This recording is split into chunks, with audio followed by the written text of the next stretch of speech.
Pues bien, la semana pasada empezamos a hablar acerca de la ternura, de cómo Pablo y Silas hablan con los hermanos de la iglesia de Tesalónica por medio de una carta, y Pablo les dice a los hermanos de la iglesia en la carta que él los cuidó como una nodriza o como una mamá cuida a sus propios hijos, y que los trató con ternura y que no los trató de ninguna manera con exigencias. Y Pablo está diciendo estas palabras a nuestros hermanos porque de alguna forma él tenía el derecho de exigirles, pero no lo hizo. Él tenía el derecho a ser duro con los hermanos, pero no lo hizo. Y él prefirió tratarlos con ternura. Y sabemos que en la iglesia de Tesalonicenses, que era una iglesia que destacaba por su fe, por su constancia, en medio de un ambiente hostil. Porque afuera de la iglesia había persecución contra los hermanos. Porque muchos judíos se oponían a la palabra, y sin embargo los hermanos hablaban de su fe, se mantenían constantes creyendo en el Señor Jesús. Y el otro día yo estaba pensando, imagínense que la gente, así como nos lo menciona aquí la palabra, los hermanos estaban pasando por persecución en sus casas, en el mercado, en la escuela, y luego que esos hermanos atribulados, cansados, llegaran a la iglesia y que se encontraran con Pablo, un hombre que conocía mucho acerca de las Escrituras, y que Pablo inmediatamente se fuera sobre ellos para decirles: es que esto no lo están haciendo bien, esto no lo están diciendo bien, esto no lo están mostrando como deberían de hacerlo. Y entonces esos hermanos y hermanas de la iglesia de Tesalónica, que estaban siendo perseguidos en sus casas, en el mercado, en la calle, en el trabajo, en la escuela, van a la iglesia a buscar ¿qué? Un poco de paz, un poco de tranquilidad, un poco de alegría, un poco de apoyo, y que en lugar de encontrar eso, se encontraran a Pablo exigiéndoles, regañándolos, forzándolos. Y así las cosas pues no funcionarían, las cosas no funcionarían. Por eso es que Pablo, guiado por el Espíritu, uno diría: pues qué inteligente Pablo, en lugar de ser duro con ellos, no, él prefirió, en lugar de exigirles, ser tierno con ellos. Y muchas veces esto es algo difícil en nuestra vida normal, porque nosotros queremos que la gente actúe a nuestro modo, que la gente hable a nuestro modo, que la gente tenga las mismas prioridades como nosotros, y pensamos que nuestra mente, nuestros ideales, nuestra forma es la forma única, mejor de hacer las cosas. Y sabemos que los hermanos de Tesalónica recibieron el mensaje de Pablo y de Silas, pero el mensaje de la palabra solamente por Pablo y Silas fue para ellos un inicio a una nueva vida. Sabemos que el que da el crecimiento es el Señor Jesús. Su Santo Espíritu obrando en nosotros es el que nos cambia, nos transforma, nos dirige. La gente no cambia porque uno la presione. La gente cambia cuando algo en su corazón decimos le nace, porque alguien siente en su corazón el deseo de ayudar a alguien, porque alguien siente en su corazón el deseo de sonreírle a alguien, o porque la gente siente en su corazón el deseo de abrazar a alguien, o porque la gente en su corazón siente el deseo de ayudar, siente el deseo de trabajar. Muchas veces decimos, qué aburrido tener que ir a trabajar. Y sí es cierto, porque es algo pesado, pero es una demostración de amor el trabajo que hacemos para los demás. Es una forma de decirle te aprecio, quiero que estés bien.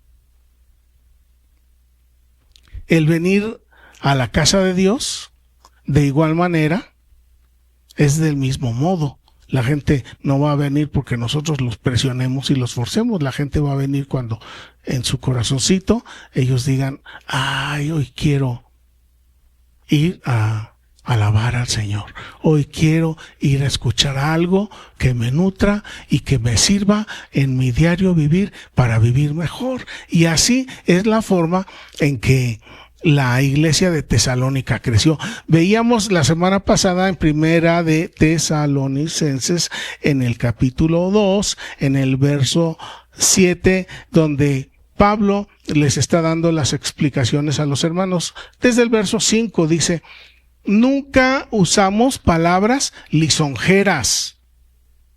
Nunca los adulamos ni los engañamos, como ustedes saben, ni encubrimos avaricia, es decir, que no andaban buscando la lana de la gente. Y dice, nosotros no lo encubrimos, no lo hicimos, no teniendo un mejor y más grande testigo, dice, Dios es testigo de que nosotros no le hemos sacado el dinero a nadie. Y estas son palabras de un hombre que verdaderamente busca enseñar la palabra del Señor, de alguien, de un siervo que verdaderamente busca servir y no ser servido. Verso 6. No buscamos la gloria de los hombres, ni siquiera la gloria de ustedes, ni de otros, aunque podíamos serles de carga como apóstoles de Cristo. Y ya entonces dice en el verso 7, nosotros fuimos tiernos entre ustedes, como la nodriza, dice en otras versiones, como la mamá que cuida con ternura a sus propios hijos. Así como una mamá cuida a sus niños, así el Señor Jesús quiere que nosotros cuidemos a los demás. Estoy hablando, dentro de la familia nosotros tenemos que ser tiernos como una mamá. Si estamos hablando de la iglesia, tenemos que ser tiernos también como una mamá. ¿Qué significa la ternura? La ternura es un sentimiento de cariño entrañable, es un sentimiento de afecto, de amor, de delicadeza, de suavidad, de cualidad, de ser tiernos, de estimar a los demás. Entonces, cada palabra que nosotros digamos y cada cosa que hagamos, si el Señor Jesús vive en nosotros, ha de mostrar que nosotros tenemos y sentimos estimación por quien se trate, sea un hermano de la iglesia, sea un vecino, sea un compañero de trabajo, sea un hijo, o sea un papá, por cualquier ser humano. Y muchas veces ahí está Francisco de Asís, que nos hablaba de ser tiernos no solamente con los humanos, sino con todo ser vivo, con los animalitos, con los perritos, ser tiernos con las plantas. Y por ahí en alguna ocasión he escuchado gente que habla de hablar con ternura con los árboles o con el cielo o con el mar. ¿Por qué? Porque todo eso son creación de Dios. Nosotros mismos somos creación de Dios. Y si Dios es tierno para con nosotros, esa ternura debería de fluir sin esfuerzo de cada uno de nosotros cuando el Señor vive en nuestro corazón. Esa es una manera inequívoca de saber que alguien tiene el Espíritu de Cristo, la ternura con la que se dirige a cada uno de los que le rodean. La ternura nos conduce a realizar acciones de amar, de cuidar, de mimar, de aliviar y de hablar a los demás de una forma gentil, amable y delicada, para expresar cariño o afecto hacia las personas. Y esto también incluye algunas caricias suaves, por ejemplo, un abrazo o unas palmadas en el hombro, las palabras amables, algunas acciones de compasión, de ayuda, pues por ejemplo en las atenciones, cuando ya se trata de gente mayor, a veces no pueden hacerse todos sus servicios y nosotros podemos ayudar a alguien. O cuando se trata de personas especiales, nosotros tenemos ese privilegio de amar a los demás ayudándolos en sus necesidades. Y todo esto habla de un amor que hay en nosotros. Cuando nosotros lo hacemos con alegría, lo hacemos por compasión, todo esto habla de que el Señor Jesús vive en cada uno de nosotros. También la ternura se nota en ser comprensivo hacia los demás. Es decir, que nosotros nos pongamos en los zapatos de los otros, que nosotros sintamos, comprendamos cómo piensan, cómo sienten los demás y no tratar siempre de imponer nuestra forma de ser, nuestra forma de pensar, nuestra forma de hablar, nuestra forma de vestir. Dios es comprensivo con nosotros, también nosotros debemos ser comprensivos los demás. La ternura también se denota en el apoyar y entender y no juzgar. Y para juzgar nosotros somos, pero sí muy buenos. Pero Dios hasta este punto, Dios no nos ha juzgado. Dios nos ha dado vida, nos ha dado la respiración, nos ha dado la salud. Dios nos da cada día todo lo que necesitamos sin juzgarnos, aunque nosotros no hayamos hecho lo que Él quiere. Y esta es la condición de la mayor parte de la humanidad y también de nosotros mismos. Pero aún así, Dios no nos ha juzgado. Dios nos juzga en el momento en que nos llama a su presencia. Pero después de cuántos días, semanas, años, después de cuántos minutos y después de cuántos segundos, Él es paciente. La ternura hacia los demás también se nota en la paciencia. Porque Dios da su sol para buenos y para malos. Ahorita estaba viendo unas noticias de allá de Canadá, de Toronto, que la iglesia cristiana está lamentablemente por los suelos porque ha dado la entrada a todos esos corrientes y pensamientos nuevos que ahora están metiendo acerca de la sexualidad. Y la iglesia está en crisis. Y Dios aún así es paciente con esas personas y les sigue dando minutos, horas, días, semanas y a muchos años para que reconsideren y vuelvan sus ojos a Dios. Y estamos hablando de gente que conoció la palabra, gente que conoció el mensaje de Dios y que se dan la vuelta y se van caminando en la dirección opuesta. Aún así La paciencia de Dios se manifiesta.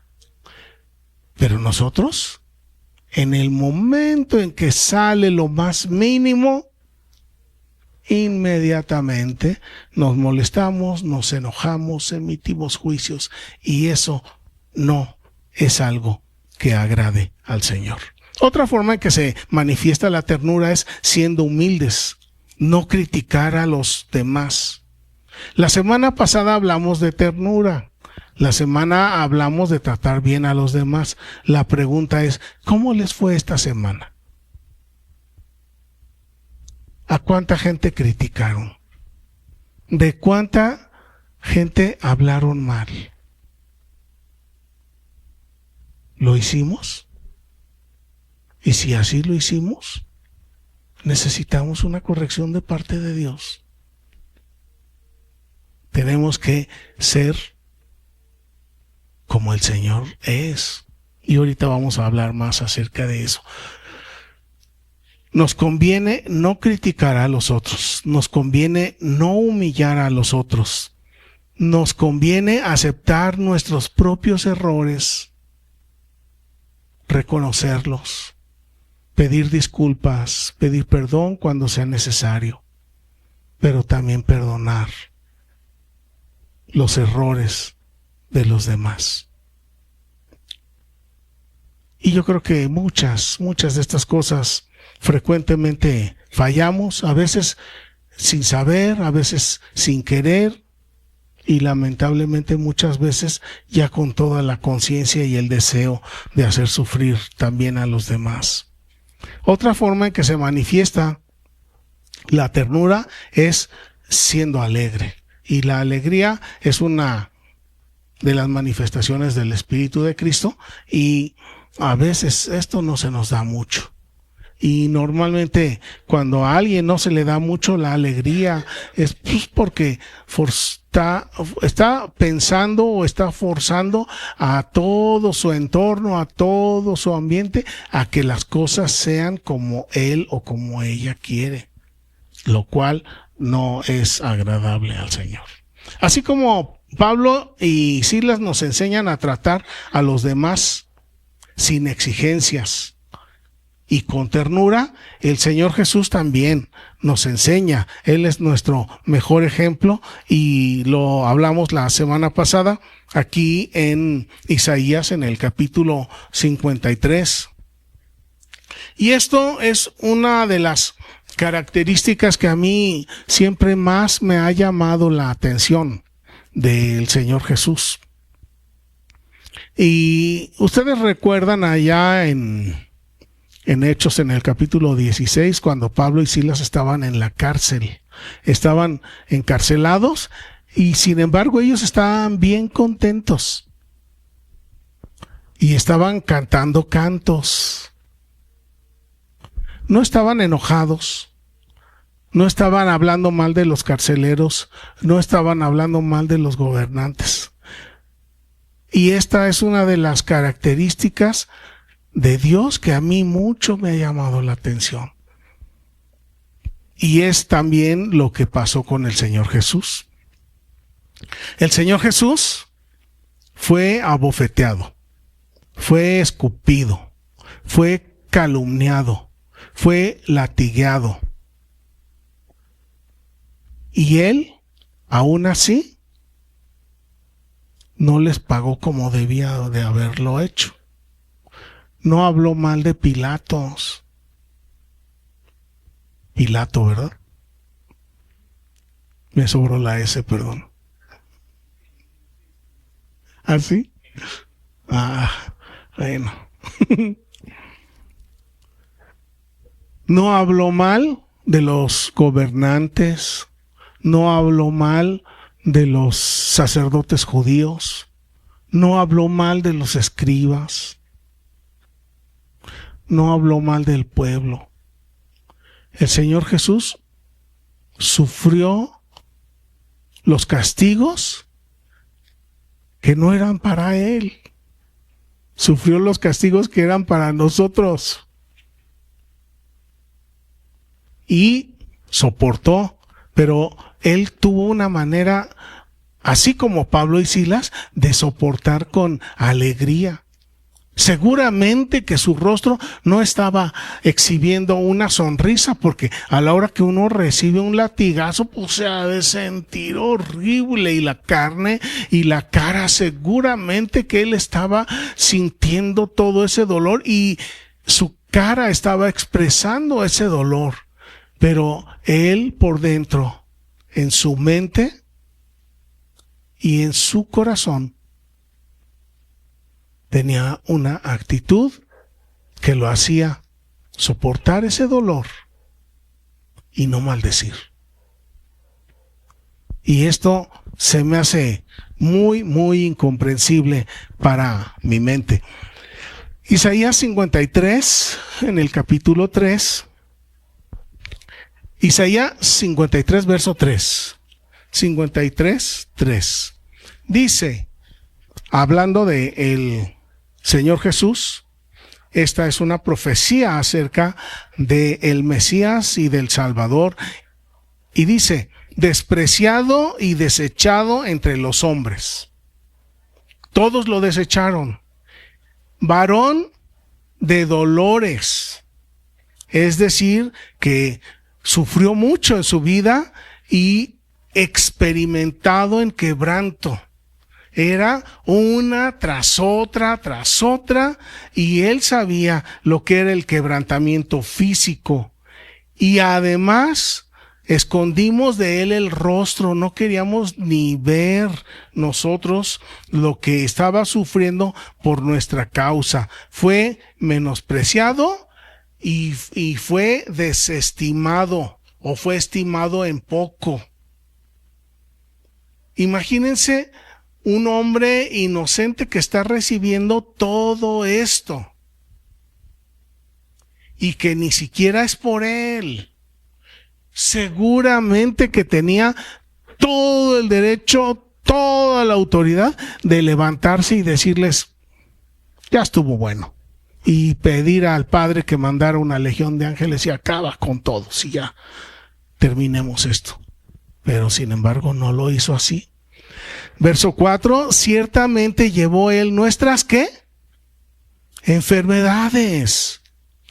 Y sufrió los dolores ¿de quién? De nosotros. Y nosotros le tuvimos por azotado, por maltratado, lo tuvimos como si no valiera nada, lo tuvimos como un castigado de Dios, alguien que Dios se olvidó de él.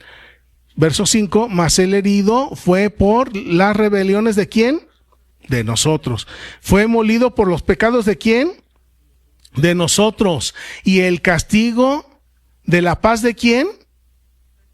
De nuestra paz fue sobre él. Y por la llaga de él, nosotros fuimos curados, somos curados. Todos nosotros, después de todo lo que él hizo por nosotros, nos descarriamos como ovejas. Cada quien se fue por donde mejor le pareció, y aún así Dios cargó en él el pecado ¿de quién? De nosotros. Y él aguantó, soportó, no huyó. Él ahí se quedó mientras nosotros huíamos. 7. Angustiado él y afligido, ¿qué hizo? No abrió su boca. ¿Cómo se quedó? Silencito. Como cordero fue llevado al matadero, y como una oveja delante de los que les cortan el pelo, ¿qué hizo? Enmudeció y no abrió su boca.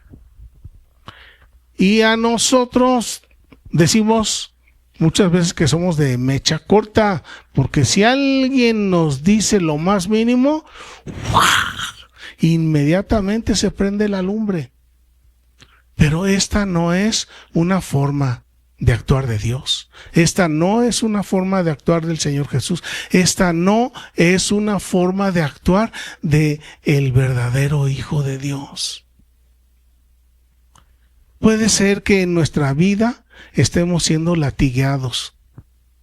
Puede ser que estemos siendo calumniados. Puede ser que estemos sufriendo robos. Puede ser que estemos sufriendo lo que estemos sufriendo. Pero un hijo de Dios no paga con la misma moneda. Por más que nosotros queramos justificarlo, por más que nosotros queramos hacer oídos sordos, un hijo de Dios no paga con la misma moneda. No se paga el dolor con dolor en el Hijo de Dios, sino que el Hijo de Dios soporta el dolor y guarda silencio. Está muy difícil. Está muy difícil, está muy alto ese estándar. Esa norma está muy alta, pero es la norma, es el nivel, es el modelo de nuestro Señor Jesucristo. Y para terminar, hermanos, los invito a básense al Nuevo Testamento, a la primera carta de Pedro, en el capítulo 2. ¿Se acuerdan cuando el Señor Jesús estaba frente a Pilato? Cuando el Señor Jesús estaba frente a Pilato y le decía, ¿estás escuchando todas estas acusaciones y tú te mantienes en silencio? Y a Pilato le maravillaba que el Señor Jesús se quedaba. ¿Cómo se quedaba? En silencio. El Señor Jesús se defendió con su silencio. ¡Qué sorprendente! Porque Pilato esperaba que el Señor Jesús empezara a gritar, todos ellos son unos mentirosos, lo único que hice fue sanarlos, lo único que hice fue curarlos, lo único que hice fue liberarlos. Pero el Señor Jesús guardó silencio. Y el gobernante, que era Pilato, se maravillaba. ¿Y saben por qué Pilato sabía que Jesús era inocente? Porque su esposa, la esposa de Pilato, ya había soñado al Señor Jesús y le dijo, no te metas con este inocente.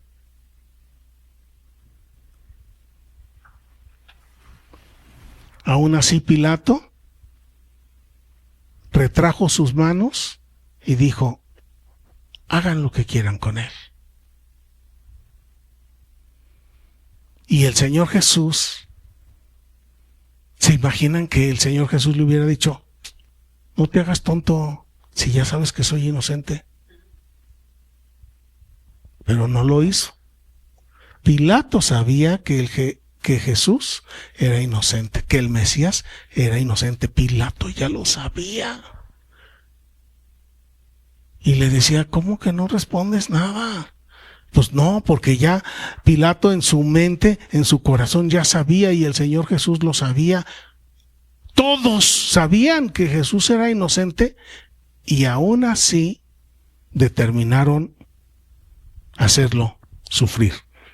Primera de Pedro, capítulo 2,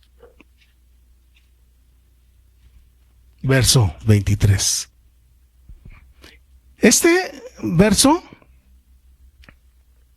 me gusta mucho y me llama mucho la atención porque si bien hemos estado hablando de Pablo, hemos estado hablando de Silas, aquí tenemos otra perspectiva de cómo el Señor Jesús nos enseña a enfrentar los conflictos, las vicisitudes, las calumnias, las habladas, las indirectas.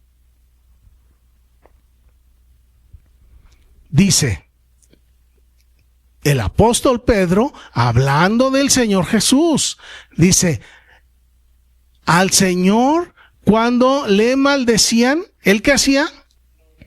No respondía con maldición. No respondía con maldición. Y cuando padecía, ¿qué hacía? No amenazaba ni tomaba la acción en su propia mano, teniendo todo el poder. ¿Qué era lo que hacía el Señor Jesús? ¿Cuál es la salida de Dios para todas estas situaciones que a veces vivimos en la vida, justa o injustamente? Exactamente. Encomendar la causa al que juzga justamente. El esposo puede pensar que sus juicios son los únicos y los mejores y los verdaderos, o la esposa puede pensar lo mismo. El pastor puede pensar eso, o el maestro puede pensar eso, que sus juicios son los únicos que funcionan en el mundo, pero el único que verdaderamente juzga con justicia es Dios. Y el Señor Jesús, por lo que Pedro también nos están confirmando, el Señor Jesús encomendaba la causa a Dios, que es el juez absoluto. Ahora, aquí cabe muy bien la pregunta. Si el Señor Jesús, en medio de todo el dolor, en medio de todo lo que estaba padeciendo y sufriendo, Él no se confió de su propio juicio, ¿quiénes somos nosotros para confiarnos de nuestro propio juicio y mantenernos continuamente juzgando y criticando a los demás?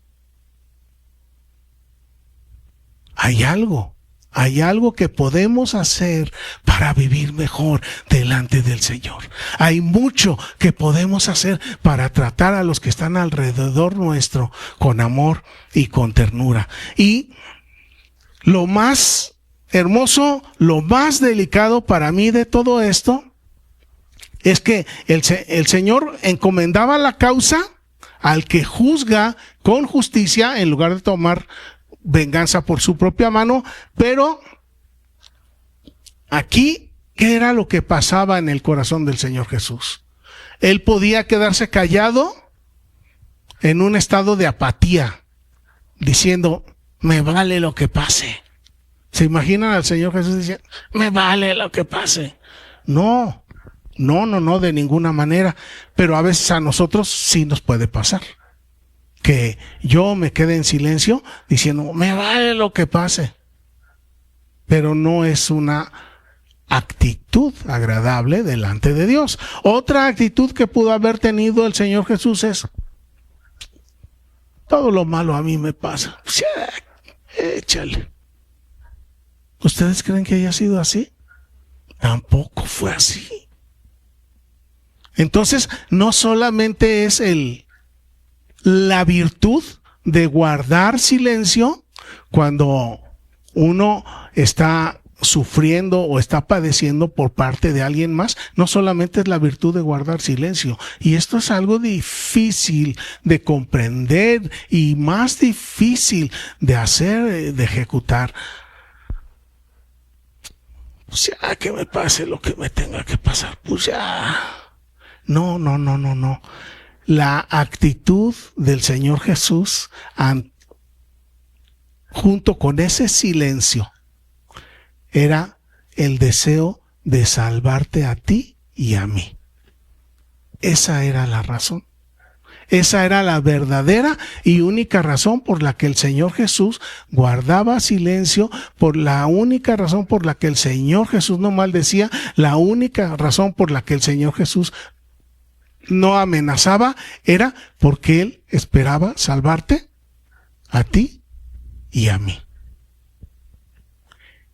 Y si nosotros aprendiéramos de esto, entonces no nos deprimiríamos, no seríamos apáticos cuando estamos sufriendo a boca de alguien o a manos de alguien. Si nosotros aprendiéramos del Señor Jesús, entonces nosotros soportaríamos para que esa persona un día venga sinceramente a los pies del Señor Jesús. Puede ser que sea un hijo o una hija, puede ser que sea un esposo, una esposa, pudiera ser algún hermano de la iglesia o algún vecino o algún compañero del trabajo o de la escuela. Pero si nosotros en mente tuviéramos que esa persona que nos está ofendiendo se salve, entonces la ganaríamos para el Señor.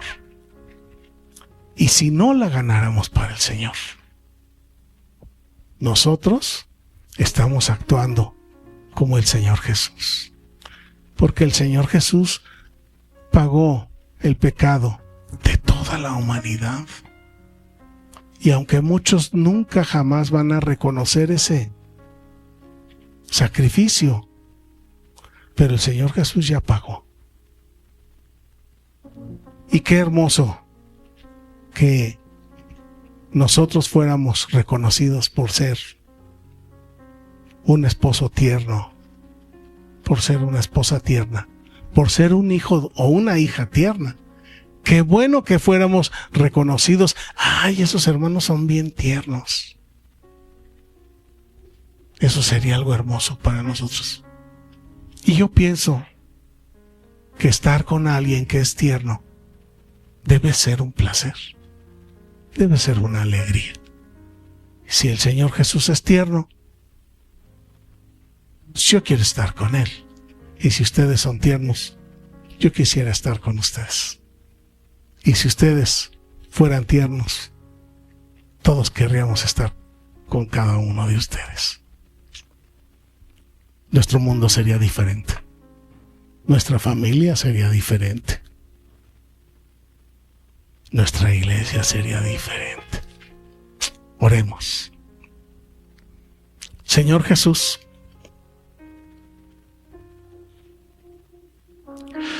no completamente, no totalmente, no absolutamente comprendemos la grandeza de tu amor para salvarnos a cada uno de nosotros. Pero sí entendemos que fuiste maltratado, abofeteado, que fuiste latigueado, calumniado, sin ninguna razón. Y aún así guardaste silencio. Aún así en tu interior ni te deprimiste, ni caíste en la apatía, sino que a cada golpe y a cada calumnia en tu mente estaba el rostro de cada uno de nosotros. Y tú sabías que era el precio de nuestra salvación. Y tú también sabías que no lo merecíamos. Y Señor, así como tú padeciste por nosotros, ayúdanos, Señor, que tu Espíritu hable a nuestra mente, a nuestro corazón, y que nos dé ese poder, esa paz, esa entereza, para también, Señor, nosotros buscar ser agentes de amor, agentes de ternura, agentes de salvación. Que tu gloria, Señor, resplandezca en nuestros rostros, a pesar de las indirectas, a pesar de las habladas, a pesar de las ironías, a pesar de los chismes, a pesar de las calumnias. Que tú, Señor, sostengas nuestro espíritu en medio de la tormenta y en nuestro corazón ese amor para alcanzar a nuestro hijo, a nuestra hija, a nuestro esposo o esposa, a nuestro vecino o a nuestro compañero de trabajo. Para ti, Señor, Enséñanos a ser como tú, Señor Jesús. Y gracias, Padre, te damos por tanto amor en Jesucristo tu Hijo. Amén. Que Dios les bendiga, hermanos.